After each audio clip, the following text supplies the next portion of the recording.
ลาพี่ยังโจรชายคนหายและถามคนเด้อหัวใจสิทนได้กับไอ้บ่และมีเพียงใจกับความรอแต่ความโจรวนอยู่ไกลนางคนใดแน่บ่นาง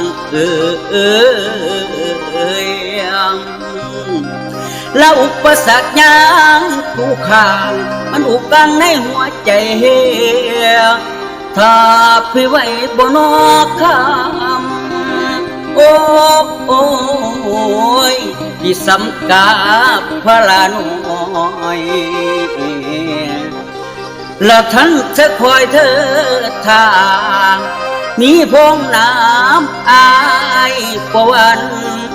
สู่เพื่อฝันคอยและเจ้าเพียงเธอเบา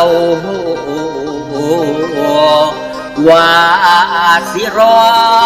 ขอฟังคำโอ้ยเด้